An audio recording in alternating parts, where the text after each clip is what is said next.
ሰላም ጤና ይስጥልን ውድ የአሮማ ሚዲያ ቤተሰቦቻችን፣ የሰዓቱን ዜናዎች እንደሚከተለው እናቀርባለን። አብራችሁን ቆዩ። በብራዚል ለተከታታይ ቀናት የጣለው ከባድ ዝናብ ባስከተለው የጎርፍ አደጋ የ30 ሰዎች ሕይወት ማለፉ ተረጋገጠ። በአደጋው 39 ሰዎች ላይ ደግሞ ልዩ የአካል ጉዳቶች ደርሰዋል። በተለይ በጁዝ ዲ ፎራ ከተማና በአካባቢው ባጋጠመው በዚህ የተፈጥሮ አደጋ የአደጋ ጊዜ ሰራተኞች ባደረጉት ከፍተኛ ጥረት 200 የሚሆኑ ሰዎች በሕይወት መታደግ መቻሉ ተገልጿል። የአደጋው ስፋት የተወሰዱ እርምጃዎች መፈናቀል፣ ከ3000 የከተማ ነዋሪዎች ከቀያቸው ተፈናቅለው ወደ ደህንነቱ የተጠበቀ ስፍራ ተዛውረዋል። የአስቸኳይ ጊዜ አዋጅ የከተማዋን አስተዳደር የአደጋውን አስከፊነት ከግምት ውስጥ በማስገባት በከተማው የአስቸኳይ ጊዜ አዋጅ አውጇል። መንስኤው ደግሞ አደጋው የተከሰተው ለቀናት ሳያቋርጥ በጣለው ከፍተኛ ዝናብ ምክንያት የውሃ ሙላት በመፈጠሩ ነው። የነፍስ አድን ስራውን አሁንም ተጠናክሮ የቀጠለ ሲሆን ተጨማሪ ጉዳቶች እንዳይደርሱ ከፍተኛ ጥንቃቄ እየተደረገ እንደሚገኝ የአካባቢው ባለስልጣናት አስታውቀዋል። ኢራን የተፈጸመበትን ጥቃት ተከትሎ ብርቱ የአጸፋ እርምጃ ለመውሰድ እየተዘጋጀች መሆኑን አንድ ስማቸው ያልተገለጸ የኢራን ባለስልጣናት ለሮይተርስ የዜና ምንጭ ገልጸዋል። የኢራን አጸፋ እጅግ ከፍተኛና ብርቱ እንደሚሆንም ባለስልጣኑ አስታውቀዋል። በሌላ በኩል የኢራን ፓርላማ በብሔራዊ ደህንነት ኮሚሽን ሰብሳቢ አቶ ኢብራሂም አዚዚ በኤክስ ገጻቸው ላይ ባሰፈሩት መልእክት ጠንካራ ማስጠንቀቂያ አስተላልፈዋል። አስቀድመን አስጠንቅቀን ነበር ያሉት ሲሆን አሁን የጀመራችሁትን መንገድ መጨረሻ ከእናንተ ቁጥጥር ውጭ የሆነ ነው ሲሉም ገልጸዋል። እስራኤል ከኢራን የአጸፋ ጥቃት ሊሰነዘር እንደሚችልም በመግለጽ ዜጎቿን አስጠንቅቃለች። ኢራንም እስራኤልም የአየር ክልላቸውን ዘግተዋል። የካቲት 18 ቀን 2018 ዓ.ም በምስራቅ አርሲ ሀገረ ስብከት ስር በሚገኘው መርቲ አቦምሳ ወረዳ ፈረቅሳ ቀበሌ ውስጥ በታጣቂዎች በተፈጸመ አረመኔያዊ ጥቃት የንጹሃን ሕይወት ማለፉ ተሰምቷል። ይህ ጥቃት በሃይማኖት ተቋማትና በአካባቢው ነዋሪዎች ዘንድ ከፍተኛ ድንጋጤንና ሀዘንን ፈጥሯል። በታጣቂዎቹ ጥቃት 3 የኦርቶዶክስ ተዋሕዶ እምነት ተከታዮችና 1 ሙስሊም በግፍ ተገድለዋል። ከ10 በላይ የሚሆኑ የኦርቶዶክሳውያን አርሶ አደሮች ከብቶች፣ የእህል ጎተራዎችና የመኖሪያ ቤቶች ሙሉ በሙሉ በእሳት እንዲጋዩ ተደርጓል። የሶማሊያና የምስራቅ አርሲ ሀገረ ስብከት ጳጳሳት ብፁዕ አቡነ ኤልሳ በደረሰው አሰቃቂ ድርጊት የተሰማቸውን ጥልቅ ሀዘን ገልጸዋል። ብፁዕነታቸው አክለውም የሚከተለውን ጥሪ አስተላልፈዋል። መንግስት በእነዚህ ህገወጥ ታጣቂዎች ላይ የማያዳግም እርምጃ በመውሰድ የዜጎችን ደህንነት የመጠበቅና ሰላምን የማስፈን ኃላፊነቱን በአስቸኳይ እንዲወጣ እንጠይቃለን። ይህ ሰላማዊ ሰዎችን ኢላማ ያደረገ ጥቃት በአስቸኳይ እንዲቆም ድምጻችንን እናሰማለንም ብለዋል። አሜሪካ ኢራን ላይ በተፈጸመው ጥቃት ተሳታፊ እንደሆነች ፕሬዚዳንት ዶናልድ ትራምፕ አረጋግጠዋል። ይህን ያረጋገጡት ዛሬ በሰጡት መግለጫ ነው። ትራምፕ እንደገለጹት የዚህ ወታደራዊ እርምጃ ዋነኛ ግብ የአሜሪካን ህዝብ ከጥቃት መከላከልና ከኢራን አገዛዝ የሚመጣውን የማይቀር አደጋ ማስወገድ ነው። ኢራን የኒውክሌር መርሃ ግብሯን እንደገና ለመገንባት መሞከሯና አሜሪካን ሊመቱ የሚችሉ ረጅም ርቀት ሚሳይሎችን እያበለጸገች መሆኗን ለጥቃቱ ምክንያትነትም ተጠቅሷል። ትራምፕ በመግለጫቸው ላይ ጠንከር ያለ አቋም በማንጸባረቅ የጥቃቱን አንዱ ግብ የኢራን አገዛዝ ማስወገድ እንደሆነም ጠቁመዋል። ለኢራን ህዝብ ባስተላለፉት መልእክት የነጻነታቸው ሰዓት ደርሷል፣ በእጃችሁ ነው በማለት ህዝቡን አጋጣሚውን ተጠቅሞ መንግስቱን እንዲገለብጥ ጥሪ አቅርበዋል። የኢራን ጦር መሳሪያውን እንዲያስቀምጥ መልእክት አስተላልፈው ህዝቡን እኛ ስራችንን ስንጨርስ መንግስታችሁን ተረከቡ ብለዋል። ፕሬዚዳንቱ በየቦታው ቦምብ ይዘንባል ያሉ ሲሆን ማንም ሊያቆመን አይችልም ብለዋል። የሚያስፈልጋቸውን ሰዎች የትም ቢወድቁ እንደማያገኟቸውም ገልጸዋል። ህዝቡ ከውጭ ላይ እጅግ አደገኛ መሆኑን ከቤቱ እንዳይወጣ መክረዋል። ትራምፕ በጄኔቫ ሲደረግ የነበረውን የኒውክሌር ድርድር እንዳልተሳካ ገልጸዋል። ስምምነት ላይ ለመድረስ ደጋግመን ሞክረን ነበር፣ ግን ኢራን ፈቃደኛ አልሆነችም። ከእንግዲህ መታገስ አንችልም ብለዋል። ከቀናት በፊት የፌዴሬሽን ምክር ቤት እንደ ወልቃይት፣ ጠለምትና ራያ ባሉ አከራካሪ ቦታዎች ላይ ውሳኔ ማሳለፉ ይታወሳል። ይህን ውሳኔ ተከትሎ ጌታቸው ረዳ የመሩት ስምረት ፓርቲ ጉዳዩ ወደ ፍርድ ቤት ወስደውታል። ፍርድ ቤቱም የፌዴሬሽን ምክር ቤት ውሳኔ እንዲታገድም ወስኗል።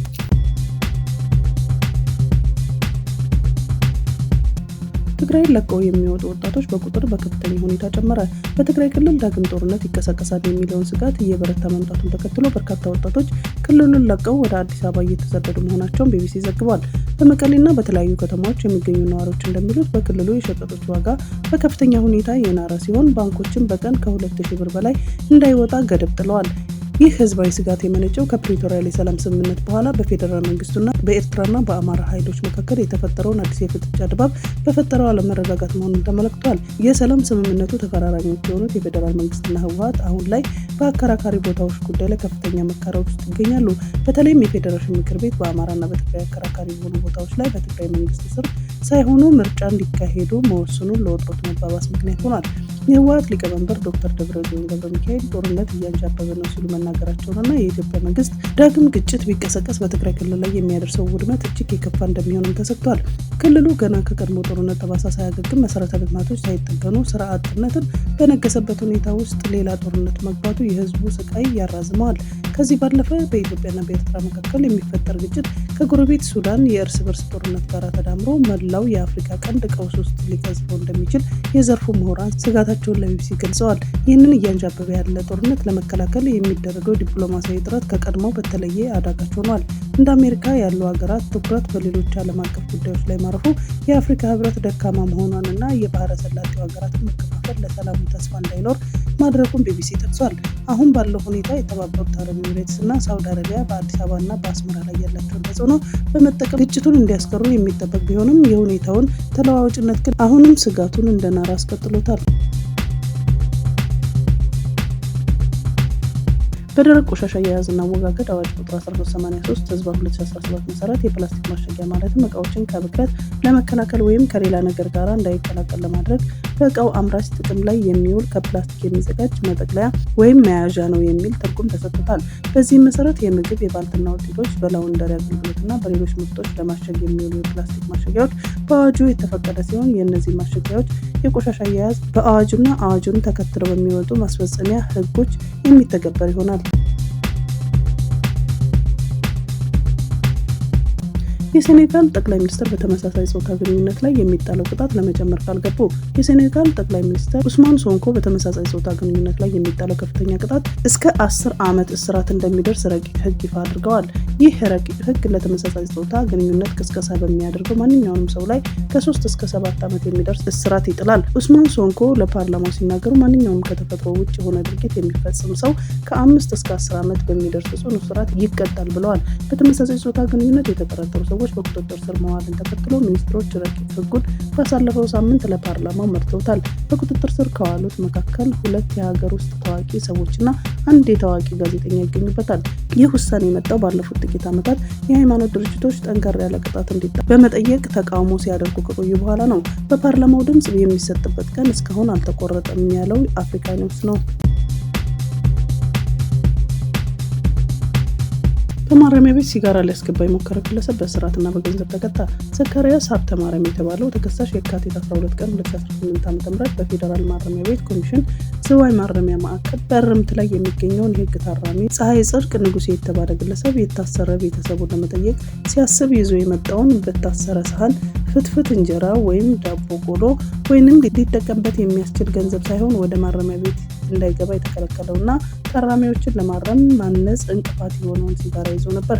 ተከሳሹ 5 ፓኬት ሲጋራ በፕላስቲኮች ተጠቅልሎ ለማስገባት ሙከራ ያደረገ ቢሆንም የዝዋይ ማረሚያ ፖሊስ ብርቱና ጠንካራ ፍተሻ አማካኝነት እጅ ከፍንጅ በቁጥጥር ስር ሊውል ችሏል።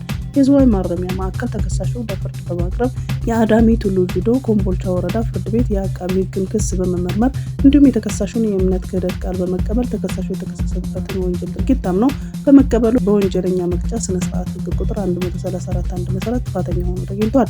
የአዳሚ ቱሉ ጁዶ ኮምቦልቻ ወረዳ ፍርድ ቤት የካቲት 16 ቀን 2018 ዓ.ም በዋለው ችሎት ተከሳሹንና ሌሎች ይማሩበታል ያለውን የ3 ወራት እስራትና የ7,000 ብር የገንዘብ ቅጣት ወስኖበታል። በማዕከላዊ ኢትዮጵያ ክልል ስልጤ ዞን ሳንኩራ ወረዳ የሳንኩራ ወረዳ ፖሊስ ትራፊክ ዋና ስራ ሂደት አስተባባሪ ሳጅን አብዱል ሽኩር ሀምዳላ ለፋና ዲጂታል እንዳሉት የትራፊክ አደጋ በወረዳው ረግዲና ማዞሪያ ከተማ ወደ ሀላባ የሚሄድና ከሀላባ የሚመለስ የህዝብ ማመላለሻ አውቶቡስ በተለምዶ ዶልፊን ተብሎ በሚጠራው ሚኒባስ ጋር በመጋጨቱ የደረሰ ነው። አደጋው ከረፋዱ 5 ሰዓት ከ20 ደቂቃ አካባቢ መከሰቱን ገልጸው በአደጋው የ5 ሰዎች ሞት፣ 2 ከባድና 2 ቀላል የአካል ጉዳት መድረሱንም ተናግረዋል።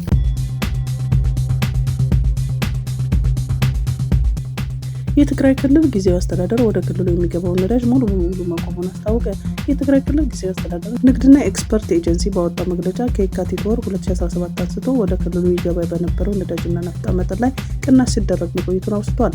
በዚህ መሰረት ከየካቲት 2017 በፊት በወር ከ12 እስከ 15 ሚሊዮን ሊትር ነዳጅ ይገባ እንደነበረ ገልጾ ይህ ግን ወደ 850,000 ሊትር ወርዶ እንደነበር አስታውቋል። ይሁንና በጥር 2018 ዓ.ም ግን ይህንን ተቋርጦ ምንም ነዳጅ እንዳልገባ አስረድቷል። በዚህ የተነሳ መደበኛ የህዝብና የመንግስት አገልግሎትና መሰረተ ልማት ስራዎችን ማከናወን እንዳልተቻለ የጠቀሰው መግለጫው አይደር ሆስፒታልን ጨምሮ የህክምና ተቋማት መደበኛና ድንገተኛ አገልግሎት መስጠት እንደተሳናቸው አስረድቷል። ከክልሉ ውስጥ የሚገኙ 93 የነዳጅ ማደያዎችን በነዳጅ እጥረት የተነሳ ለከፍተኛ ኪሳራና ዕዳ መዳረጋቸውን ገልጾ ይህ ሁኔታ የዋጋ ግሽበትን ማስከተሉን የማህበረሰቡን ኑሮ አስቸጋሪ እንዳደረገው አስታውቀዋል። ቻድ ከሱዳን ታጣቂዎች በተደጋጋሚ የሚደርስን ጥቃት ለመከላከል በሚል ከአገሪቱ ጋር የሚያዋስናትን ድንበር ዘጋች። የቻድ መንግስት ከሱዳን ጋር የሚያዋስናትን ድንበር የዘጋው አልቲና በተባለው የድንበር ከተማ በፈጥኖ ደራሽ ኃይሉና የሱዳን ጦር አጋር በሆኑት ታጣቂዎች መካከል ውጊያ ከተከፈተ በኋላ ነው። የአገሪቱ መንግስት ድንበሩ ለምን ያህል ጊዜ ዝግ ሆኖ እንደሚቆይም አላስታወቀም። ቻድ ከሱዳን ጋር በምትዋሰንበት ድንበር ለሰብአዊ ድጋፎች ከሚደረግ ዝውውር ውጭ ማናቸውንም የሰውና የንግድ እንቅስቃሴዎችን አግዳለች። ቻድ በጦርነት ወደምትታመሰው ሱዳን የሚገባ እርዳታና ሰብአዊ ድጋፍ ሰራተኞች ዋነኛ መተላለፊያ ብትሆንም በተደጋጋሚ የጎረቤት ሀገር ሱዳን ግጭት ወደ ግዛቷ በመግባት የዜጎቿን ደህንነት አደጋ ላይ ጥሏል።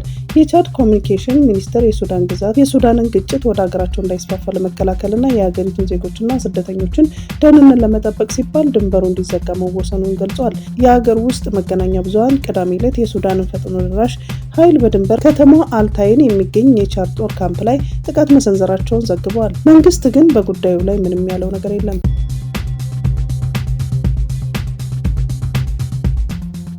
ባለፉት ቀናት በኢራን ዋና ከተማ ቴህራን ውስጥ በሚገኙ በ5 ዩኒቨርሲቲዎች ጸረ መንግስት ተቃውሞዎች መካሄዳቸውን ከስፍራው የወጡ ፎቶግራፎችና ቪዲዮዎች አመለከቱ። የቢቢሲ የፋርስ ቋንቋ አገልግሎትና የቢቢሲ መረጃ ማጣሪያ በምስሎቹ ላይ ባደረጉት ማጣሪያ ባለፈው ጥር ወር ከተካሄደ ደም አፋሳሽ ተቃውሞ በኋላ ትልቅ ተቃውሞ በዩኒቨርሲቲ ውስጥ መካሄዳቸውን አረጋግጧል። ባለፈው በመላው ኢራን በሚገኙ የተለያዩ ስፍራዎች ከባድ ተቃውሞ ከተካሄደና ባለስልጣን በወሰዱት ከባድ እርምጃ በቁጥጥር ስር ከዋሉት በኋላ በዩኒቨርሲቲዎች የተካሄደው ይህ ተቃውሞ የመጀመሪያው ነው። በዩኒቨርሲቲዎቹ በተካሄደው ተቃውሞ ከኢራን አብዮት በፊት የሀገሪቱ መለያ የሆነውን አንበሳና ፀሐይ ያለበትን የንጉሱን ዘመን ሰንደቅ ዓላማን የያዙት በመቶዎች የሚቆጠሩ ተማሪዎች ተሳትፈዋል። በተመሳሳይ የኢራን መንግስት ደጋፊ ሰልፈኞች የአሜሪካንና የእስራኤልን ሰንደቅ ዓላማ በማቃጠል ተቃውሟቸውን ገልጸዋል። በቴህራን ዩኒቨርሲቲ በተካሄደው ጸረ መንግስት ተቃውሞ ሰልፍ ላይ የተሳተፉ ተማሪዎች የንጉሳዊ አስተዳደሩን የሚደግፉ መፈክሮችን አሰምተዋል። ተመሳሳይ የተቃውሞ ሰልፎች በተለያዩ ዩኒቨርሲቲዎችና ካምፖች የተካሄዱ ሲሆን በአንድ ዩኒቨርሲቲ ውስጥ በመንግስት ተቃዋሚዎችና ደጋፊዎች መካከል ግጭት ተከስቶ እንደነበረ ታውቋል። ለሳምንታት በተካሄደው ቀደም ባለው የተቃውሞ ሰልፍ ቢያንስ 7000 ሰዎች መገደላቸውን መቀመጫውን አሜሪካ ያደረገው የኢራን ሰብአዊ መብቶች ተቋማት ዜና ምንጭ ገልጿል።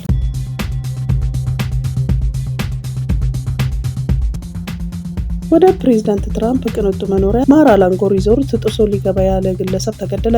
የአሜሪካ ሚስጥራዊ አገልግሎት ግለሰቡን መግደሉን ተናግሯል። ክስተቱ የተፈጠረው ፕሬዝዳንት ትራምፕ ዋሽንግተን በነበሩበት ሰዓት ነው። ፍሎሪዳ በሚገኝ የትራምፕ ሪዞርት ላይ ሊፈጸም የነበረውን ጥቃት አገልግሎቱ ማክሸፍ ችሏል የሚል መረጃ ተጋርቷል። በሀያዎቹ የዕድሜ ክልል ውስጥ ያለ የታጠቀ ግለሰብ እንደነበረም ተነግሯል። ፕሬዝዳንት ትራምፕ ቅዳሜና እሁድ በማር-አላጎ ፓልም ቢች ፍሎሪዳ መኖሪያቸው በማሳለፍ ይታወቃሉ። በሳውዲ አረቢያ በአስቸጋሪ ሁኔታ ውስጥ የነበሩ 2065 ኢትዮጵያውያን ወደ ሀገራቸው ተመልሰዋል። በሳምንቱ ውስጥ በተደረገው 8ኛ ዙር በረራ ከተመለሱት ውስጥ 1960 ወንዶችና 92 ሴቶች እንዲሁም 13 ህጻናት ሲሆኑ ከተመላሾች መካከል 40 እድሜያቸው ከ18 ዓመት በታች የሆኑ ታዳጊዎች ይገኙበታል። መስከረም 5 ቀን 2018 ዓ.ም በተጀመረው ዜጎችን ወደ ሀገር ቤት የመመለስ ስራ እስካሁን 54261 ኢትዮጵያውያን ወደ ሀገር መመለስ ተችሏል። ሚኒስቴር መስሪያ ቤቱ ከተመላሽ ዜጎች በአየር ማረፊያና በማቆያ ማዕከላት ተገቢውን ድጋፍና እንክብካቤ የማድረግና ከቤተሰብ ጋር የማቀላቀልም ስራም በትኩረት እየሰራ ይገኛል። 2800 ህገወጥ ነጋዴዎች ላይ እርምጃ ተወሰደ። የአዲስ አበባ ከተማ አስተዳደር ደንብ ማስከበር ባለስልጣናት የህዝብ ግንኙነት ዳይሬክተር አቶ የምስራች ግርማ የተወሰደውን እርምጃ ንብረት ከመውረስ እስከ ተቋም ማሸግ መሆኑን ተናግረዋል። ህገወጥ ንግድ ህጋዊ ነጋዴዎች ላይ የሚያሳድረውን ተጽዕኖ ከፍተኛ በመሆኑ አንስተው ባለስልጣን መስሪያ ቤቱ በትኩረት እየሰራ በመሆኑ በ6 ወር ውስጥ 2800 ነጋዴዎች ላይ እርምጃ መውሰዱን አስታውቋል። ባለስልጣን መስሪያ ቤቱ ከሚሰራው ስራ አንዱ ህገወጥ የጎዳና ንግድን መቆጣጠር መሆኑን አንስተው ከቀድሞ ጋር ሲነጻጸር መቀነሱን ተናግረዋል። የጎዳና ንግድ መቀነስ የተቻለው ከሚመለከተው የመንግስት አካላት ጋር በመቀናጀት በመስራት በሰንበት ገበያዎች እንዲሳተፉ በማድረግ በህጋዊ መንገድ የንግድ ስራ እንዲሰማሩ ምቹ ሁኔታ በመፍጠሩ ነው ብለዋል። በምሽት በመስኮት ገብቶ ከ6 ሚሊዮን ብር በላይ የወሰደውን ተጠርጣሪ በቁጥጥር ስር ዋለ። ጌቱ ተስፋ የተባለው ተጠርጣሪ የስርቆት ወንጀሉን የፈጸመው የካቲት 12 ቀን 2018 ዓ.ም በቦሌ ክፍለ ከተማ ወረዳ 3 ልዩ ቦታው ሳፋየር አዲስ ሆቴል አካባቢ ከሚገኘው አንድ አፓርትመንት 8ኛ ፎቅ ከምሽቱ 5 ሰዓት ገደማ ነው። ተጠርጣሪው በአፓርታማው ከሚገኘው አንድ ሬስቶራንት በአስተናጋጅነት የሚሰራ ሲሆን የግል ተበዳይ ወይዘሪት እልፍነሽ አሰፋ የመኝታ ክፍል መስኮት አለመዘጋቱን በማረጋገጥ ከወርቅና ከዳይመንድ የተሰሩ ልዩ ልዩ የአንገት ሐብል፣ የጣት ቀለበት፣ የእጅ ብራስሌትና የጆሮ ጌጣጌጦች 2800 የአሜሪካ ዶላር፣ 2 ሞባይል ስልኮችና የተለያዩ ጌጣጌጦችን በመኝታ በኩል በሚገኙ መስኮት ዘሎ በመግባት የስርቆት ወንጀሉን ፈጽሞ ከአካባቢው ይሰወራል። የግል ተበዳይ ወይዘሪት እልፍነሽ አሰፋ አቤቱታ የተቀበለውን የቦሌ ክፍለ ከተማ ፖሊስ መምሪያ የአደይ አበባ ስታዲየም አካባቢ ፖሊስ ጣቢያ የወንጀል ፈጻሚ ማንነት ለማረጋገጥ ህንፃው ላይ በተገጠመ የደህንነት ካሜራ አማካኝነት በማረጋገጥና ክትትል በማድረግ ግለሰቡ ለጊዜው ተሰውሮ ከነበረበት ሜክሲኮ አካባቢ ከሚገኝ አልጋ ቤት ከነ ንብረቶቹ በቁጥጥር ስር መዋሉን አደይ አበባ አካባቢ ፖሊስ ጣቢያ የተገኘ መረጃ ያመለክታል። ማንም ሰው ወንጀል ፈጽሞ ከህግ ማምለጥ እንደማይቻል የገለጸው የአዲስ አበባ ፖሊስ ጠቅላይ መምሪያ ህብረተሰቡን በመኖሪያ ቤቱም ሆነ በሚያርፍባቸው ቦታዎች ደህንነታቸው የተጠበቀ መሆኑን በሚገባ ማረጋገጥ እንደሚገባውም ጭምር መልእክቱን አስተላልፏል። የኢትዮጵያ ብሔራዊ ምርጫ ቦርድ በአማራና በትግራይ ክልላዊ መንግስት አከራካሪ የሆኑትን ምርጫ ክልሎች በተመለከተ ውሳኔ አስተላለፈ። የምርጫ ቦርድ የውሳኔ ሀሳብ የኢትዮጵያ ብሔራዊ ምርጫ ቦርድ በ7ኛው ጠቅላላ ምርጫ የጊዜ ሰሌዳ ላይ በተመለከተው መሰረት ጥር 22 ቀን 2018 ዓ.ም የመራጮች ምዝገባ ለማካሄድ እየተዘጋጀባቸው ያሉትን ምርጫ ክልሎችና ምርጫ ጣቢያዎች በዝርዝር ለህዝብ ይፋ ማድረጉ ይታወቃል።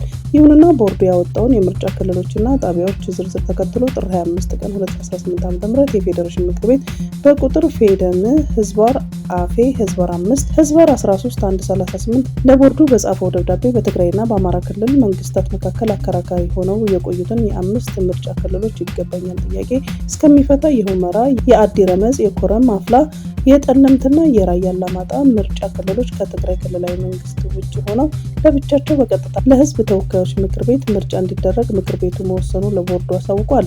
የክልል ምክር ቤት ምርጫው በአካባቢው ላይ የተወሰነው የይገባኛል ውዝግብ በህገ መንግስት ውሳኔ ሲፈታ መቼ ጊዜ ተመርጦ ወደፊት እንዲካሄድ መወሰኑንም እንዲሁም ምክር ቤቱ አሳውቋል። በመሆኑ ቦርዱ በፌዴሬሽን ምክር ቤት ውሳኔ መሰረት የ7ኛው ጠቅላላ ምርጫ ከላይ በተጠቀሰው አግባብ ለመፈጸም የሚያስችለውን ህግና ስርዓት በመጠበቅ ተግባራዊ የሚያደርግ መሆኑን ያስታውቃል። ሁለቱ የ4 ኪሎ ሚኒስትሮች ጌታቸው ረዳና በለጠ ማሞ የሚኒስትሮች ምክር ቤት አባል ሲሆኑ አገኘሁ ተሻገር የሚመሩትን ቢሮ ወልቃይትና የራያን በተመለከተ በወሰነው ውሳኔ የቃል ምልልስ እያደረጉ ነው። ሚኒስትሩ የፌዴሬሽን ምክር ቤት ውሳኔን ደግፈው ውሳኔው የፕሪቶሪያ ስምምነት ያከበረ ነው ብለዋል። ይህና አቶ ጌታቸው ረዳ ፓርቲም ከፕሪቶሪያ ስምምነት ያፈነገጠ በሚልም ወርፈዋል። የፌዴሬሽን ምክር ቤት ደብዳቤን ተከትሎ ምርጫ ቦርድ ያሳለፈው ውሳኔ ከፍተኛ ውዝግብ አስነስቷል። የተለያዩ የትግራይ ፓርቲ አመራሮች እንዲሁም ጊዜያዊ አስተዳደሩን ውሳኔ አደገኛ እንደሆነ አሳስቦ ካልተቀለበሰ መዘዝ አለው ብለዋል። የቦርዱ ውሳኔ ከተቃወሙት አንዱ አቶ ጌታቸው ረዳ የስምረት ፓርቲ ፕሬዝዳንት ናቸው። የፓርቲያቸውን አቋም በማያያዝ በማህበራዊ ትስስር ገጻቸው ላይ ሀሳባቸውን ገልጸዋል። ይህን ተከትሎ የኢኖቬሽንና የቴክኖሎጂ ሚኒስትር ዶክተር በለጠ ሞላ የአቶ ጌታቸውን መልእክት ስክሪንሾት በማያያዝ ተቃውሟቸዋል። የምርጫውን ቀጠናዎችና በተመለከተ መንግስት የወሰነውን ውሳኔ ህጋዊና የፕሪቶሪያል ስምምነት ያከበረ ነው ሲሉም ገልጸዋል። ከፕሪቶሪያል ስምምነት ያፈነገጡ ህጋዊ የፖለቲካ ድርጅቶች ህግ እንዲያስከብሩ እናሳስባለን ሲሉም ገልጸዋል። በዚህ መልእክታቸው የእነ አቶ ጌታቸው ከፕሪቶሪያል ስምምነት ያፈነገጡም ሲሉ ገልጸዋቸዋል። የትግራይ ክልል ጊዜያዊ አስተዳደር የፌዴሬሽን ምክር ቤት ውሳኔ የክልሉን ህገ መንግስታዊ ወሰን አደጋ ላይ የሚጥል ነው ሲሉ አወገዘ። በትግራይ ክልል ስር የነበሩ 5 የምርጫ ክልሎች በቀጥታ ምርጫ እንዲካሄድባቸው የተላለፈውን ውሳኔ በዓለም አቀፍ ደረጃ እውቅና ያገኘውን የትግራይ ህገ መንግስታዊ ወሰን አደጋ ላይ የሚጥል ነው ሲል የትግራይ ክልል ጊዜያዊ አስተዳደር አወገዘ። ውሳኔው አደገኛ ሲል የጠራው አስተዳደሩ የሚያስከትለውን መዘዝ ከግምት ውስጥ በማስገባት በድጋሚ እንዲጤንና እንዲታረም በጥብቅ አሳስቧል። የትግራይ ክልላዊ ጊዜያዊ አስተዳደር ማሳሰቢያውን የሰጠው የኢትዮጵያ ብሔራዊ ምርጫ ቦርድ ሰኞ የካቲት 16 ቀን 2018 ዓ.ም ላወጣው መግለጫ በሰጠው ምላሽ ነው። ምርጫ ቦርዱ በመግለጫው የፌዴሬሽን ምክር ቤት በሁመራ፣ አዲ ረመጽ፣ ጠለምት፣ ኮረም፣ ኦፍላና ራያ አላማጣ ምርጫ ክልሎች የሚደረገው ምርጫ ከትግራይ ክልላዊ መንግስት ውጭ እንዲደረግ ውሳኔ ማስተላለፉን አስታውቆ ነበር። ምርጫ ቦርድ በዛሬው መግለጫ የፌዴሬሽን ምክር ቤት በሁመራ፣ አዲ ረመጽ፣ ጠለምት፣ ኮረም፣ ኦፍላና ራያ አላማጣ ምርጫ ክልሎች የሚደረገው ምርጫ ከትግራይ ክልላዊ መንግስት ውጭ እንዲደረግ ውሳኔ ማሳለፉን አስታውቆ ነበር። የትግራይ ክልል ጊዜያዊ አስተዳደር የትግራይ ህዝብ ድምጽ ባልተወከለበት የፌዴሬሽን ምክር ቤት የተላለፈው ውሳኔ ህገ መንግስቱንና የፕሪቶሪያ ስምምነት በግልጽ የሚጥስ ነው ሲል ነቅፏል። የቀድሞው የክልሉ ጊዜያዊ አስተዳደር ፕሬዝዳንት አቶ ጌታቸው ረዳ የፌዴሬሽን ምክር ቤትም ሆነ የምርጫ ቦርድ ውሳኔ የሀገራችንን ሰላም የበለጠ ከማወክ ውጪ ሌላ ትርጉም አላቸው ብዬ አላምንም ሲሉ በማህበራዊ ትስስር ገጻቸው ላይ ተችተዋል። ጦርጣት እስራኤል በጋዛ በፈጸመችው የአየር ጥቃት 11 ሰዎች መገደላቸውን የፍልስጤም ሲቪል መከላከያና የጤና ባለሙያዎች ተናገሩ። የፍልስጤም ቀይ ጨረቃ በሰሜናዊ ጋዛ ድንኳን ላይ በተሰበሰቡ ሰዎች በደረሰ ጥቃት 6 ሰዎች ሲገደሉ በደቡባዊ የሰርጡ ክፍል በሌላ ጥቃት ደግሞ 5 ሰዎች መገደላቸውን ገልጿል። የእስራኤል መከላከያ ኃይል ከሐማስ ጋር የተደረሰውን የተኩስ አቁም የጣሱ የሽብር ኢላማዎችን ማጥቃቱንና በዋሻው ውስጥ ለውስጥ የእስራኤል ጦር ወደሚቆጣጠረው የሰርጡ አካባቢ የዘለቁ ታጣቂዎችን መግደላቸው አስታውቀዋል። የእስራኤል ጦርና ሐማስ የተኩስ አቁም ስምምነት ባለፈው ጥቅምት መጀመሪያ ላይ ከደረሱ ወዲህ በየቀኑ የሚደርሱ ጥሰቶች እርስ በርሳቸው ይወነጃጀላሉ። የጋዛ ሲቪል መከላከያ በአየር ጥቃቱ 11 ሰዎች መገደላቸውን ሲገልጽ የአልሺፋ ሆስፒታል የጤና ባለሙያዎች ከጥቃቱ በተጨማሪ 12ኛ ሰው በተኩስ ልውውጥ መገደሉን ተናግረዋል። በሐማስ የሚመራ የጋዛ ጤና ሚኒስቴር የተኩስ አቁም ስምምነቱ ከተፈረመ ወዲህ ቢያንስ 600 ሰዎች ተገድለዋል ይላል። በየካቲት ወር እስራኤል በጋዛ ባደረሰቻቸው አየር ጥቃቶች ቢያንስ 32 ሰዎች መገደላቸውን የአካባቢ ባለስልጣናት ተናግረዋል። የትናንቱ የእስራኤል ጥቃት ሁለተኛው የተኩስ አቁም ስምምነት ምዕራፍ ለመተግበር ዝግጅት እየተደረገ ባለበት ወቅት የተፈጸመ ነው። ባለፈው ወር ፕሬዚዳንት ዶናልድ ትራምፕ የጋዛ ሰላም ቦርድ በሚል ስያሜ ይፋ ያደረጉት ተቋም በመንግስታቱ ድርጅት ፈቃድ የጋዛን ድንበር የሚጠብቅና የሐማስን ትጥቅ መፍታት የሚጨምር ዓለም አቀፍ ኃይል ያቋቁማል። በዋሽንግተን የመጀመሪያው ስብሰባ በዚህ ሳምንት ያደርጋል ተብሎ የሚጠበቀው ቦርዱ ጋዛን የሚያስተዳድረው መንግስት ምስረታና የድህረ ጦርነት ግንባታ ይከታተላል። ከዚህም ስብሰባ አስቀድሞ ትራምፕ እሁድ ዕለት የቦርድ አባላትን ለፍልስጤም ግዛት መልሶ ግንባታ $5 ሚሊዮን ቃል መግባታቸውን አስታውቀዋል። ትሩዝ ሶሻል በተባለው የማህበራዊ ትስስር ገጽ ሐማስ ትጥቅ እንዲፈታ በተደጋጋሚ ጠይቀዋል። ሐማስ ከዚህ ቀደም ፍልስጤም አጋርነት ሆና ስትመሰረት ብቻ ትጥቅ እንደሚፈታ በመግለጽ መሳሪያ የመዘግዘጉን ጉዳይ ውድቅ አድርጓል። ባለፈው ሳምንት የሰላም ቦርዱ አባል የሆነችውን ኢንዶኔዥያ ሁለተኛውን የተኩስ አቁም ስምምነት ለማሳለጥ 8,000 ወታደሮቿን በጋዛ እንደምታሰማራ ተናግሯል። ጦርነቱ እንደ አውሮፓውያን አቆጣጠር ጥቅምት 7 ቀን 2023 ሐማስ በደቡብ እስራኤል በፈጸመው ጥቃት የተቀሰቀሰ ሲሆን በዚህ ጥቃት 1200 ሰዎች ሲገደሉ 251 ሰዎች ደግሞ ታግተው ተወስደዋል። እስራኤል ለጥቃቱ ወታደራዊ ዘመቻ በመክፈት ምላሽ የሰጠች ሲሆን በዚህ እንደ ጋዛ የጤና ሚኒስቴር መረጃ 71,000 በላይ ሰዎች ተገድለዋል።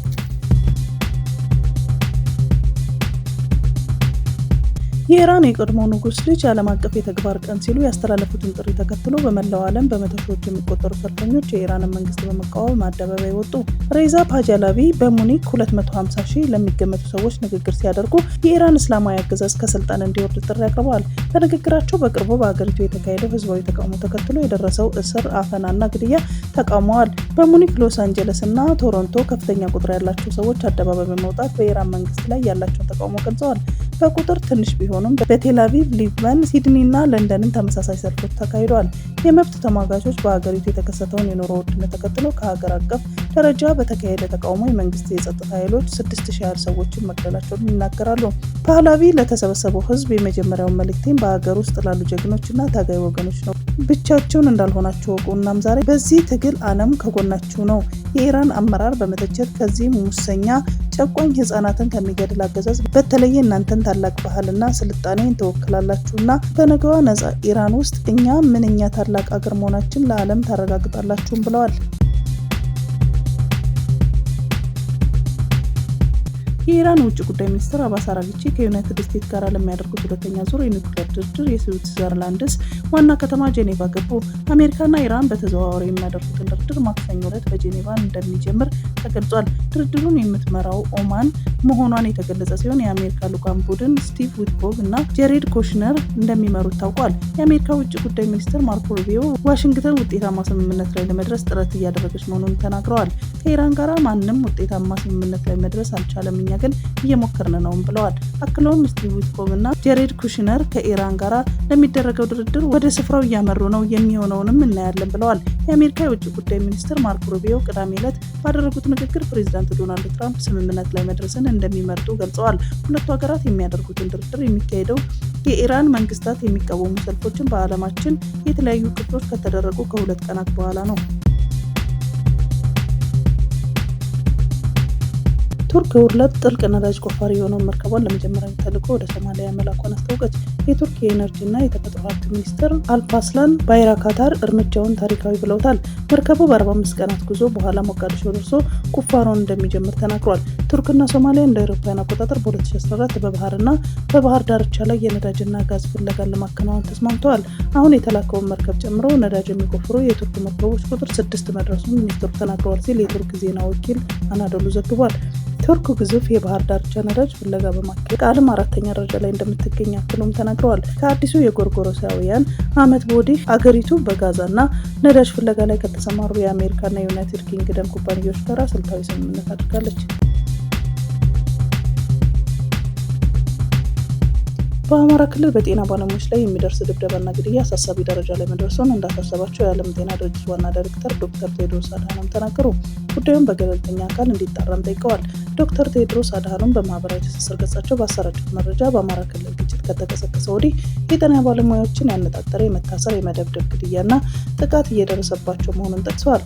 ለአብነትም የካቲት 4 ቀን የሕክምና ባለሙያ ዶክተር ጸጋሁን ስሜ በባህር ዳር ተገድሎ መገኘቱን ጠቅሰዋል። በግጭቱም ሆስፒታሎች ጉዳት ደርሶባቸዋል፣ የእርዳታ ሰራተኞችም ህይወታቸውን አጥተዋል ሲሉ ዶክተር ቴድሮስ ባወጡት መረጃ ይፋ አድርገዋል። የጤና ተቋማትና የጤና ባለሙያዎች የጥቃት ኢላማ መሆን የለባቸውም ያሉት ዶክተር ቴድሮስ በገለልተኛ አካል ለጥፋቱ ተጠያቂዎች የሆኑትን እንዲጣራም ጠይቀዋል። በአዲስ አበባ ሰላም ለህዝባችን፣ ለውጥ ለወደፊት ተስፋችን በሚል መሪ ቃል በተካሄደው የትግራይ ለውጥ ፈላጊዎች ንቅናቄ የምክክር መድረክ ላይ የትግራይ ህዝብ ጥያቄ ከሻዕቢያ መንግስት ጋር በማበር ሊመለስ እንደሚችልም ተገልጿል። የፕሪቶሪያል የሰላም ስምምነት ተደራዳሪ አቶ አሰፋ ብርሃ እንደተናገሩ ለትግራይም ሆነ ለኢትዮጵያ ህዝብ ከሻዕቢያ በላይ ጠላት የለም፣ በመሆኑም ከዚህ ኃይል ጋር መሰለፍ በአንዳነት ነው በማለትም ኮንነዋል። ጥቂት የቀድሞ የህወሓት አጀንዳዎች ከኤርትራ መንግስት ጋር በማበር የሰላም ስምምነቱን ህገ መንግስቱን እየጣሱ መሆኑን በመድረኩ ተመላክቷል።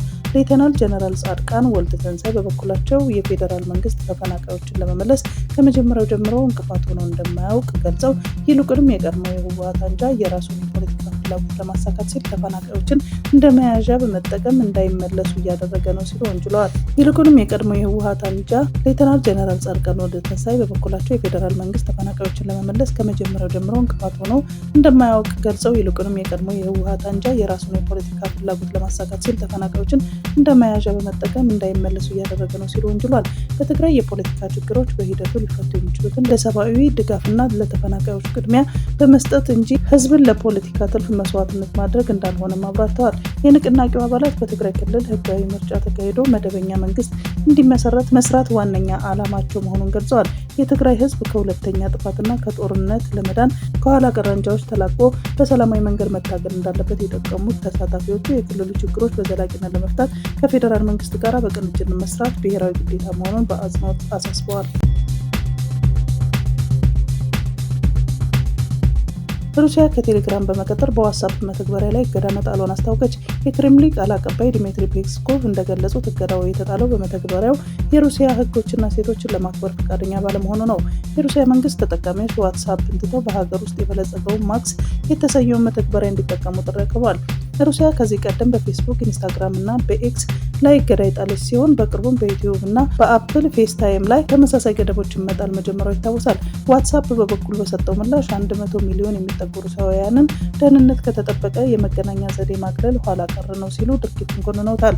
ተጠቃሚዎቹ ካለፈው ታህሳስ ወር ጀምሮ እገዳዎችን ለመሻገር በቪፒኤን ሲጠቀሙ ቢቆዩም አሁን ግን ቁጥጥሩ መጠናከሩን ገልጿል።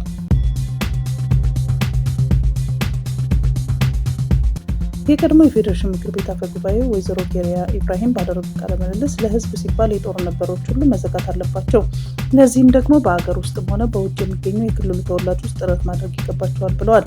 ኬሪያ ወጋህታ ከተሰኘው ጋር ባደረጉት በዚህ ቃለ ምልልስ የትግራይ ተወላጆች አሰላለፋችንን ማስተካከል አለብን ብለዋል። ከፌዴራል መንግስት ጎን በመቆም ህዝባችንን ከችግር ማላቀቅ ይኖርብናል ያሉ ሲሆን በትግራይ ክልል ውስጥ አስቸኳይ ጊዜ አዋጅ መታወጅ እንዳለበትም አስረድተዋል። ንግግራቸውን ሲቀጥሉ የፌዴራል መንግስት ሊመልሳቸው የሚችላቸውን ጥያቄዎች መመለስ መቻል አለበት ብዬ አስባለሁ። ይህንን እንዲመልስ መቃወም ሳይሆን ከጎኑ መቆም አለብን በማለትም ገልጸዋል። የትግራይ ህዝብ ከሀገሩ ጋራ የመዋጋት ታሪክ እንደሌለው የጠቀሱት ወይዘሮ ኬሪያ የህወሓት ቡድን ግን ጦርነት ለማስነሳት እየሞከረ እንደሚገኝም አስረድተዋል። ጨምሮ የትግራይ ህዝብ ከሀገሩ ጋራ የሚጋጭበትም ምንም አይነት ሁኔታ የለም፣ እንዲህ አይነት ታሪክ የለውም። ህዝቡ ሀገሩን የሚወድ በመሆኑ ከፌዴራል መንግስት ጋር መቆም ይኖርበታል በማለትም ገልጸዋል። የቀድሞ አፈ ጉባኤ ሲቀጥሉ የትግራይ ህዝብና ምድር የጦር ሜዳ እንዳይሆን መጠንቀቅ አለብን፣ የጥፋት ኃይሎችን መዋጋት አለብን፣ ትግራይ የጦር ሜዳ መሆን የለባትም ብለዋል። ስለዚህ ይህንን እንዳይከሰት አሰላለፋችንን ማስተካከል ያስፈልጋል ብለዋል። በማስከተልም እኔ ሰላም ይምጣ፣ ጦርነት አቁሙ እያልኩ ነው። ሰላም በትግራይ እንዲሰፍን ችግሩ በህጋዊ መንገድ መፍታት ካልተቻለ አስቸኳይ ጊዜ አዋጅ መታወጅ አለበት። ምክንያቱም ትግራይ ውስጥ ስርዓት አልበኝነት አለ። ህዝቡ ለጦርነት ገንዘቡን እንዲለግስና በጦርነት ውስጥ እንዲሳተፍ ለማስገደድ እየተሞከረ ነው በማለት አስረድተዋል።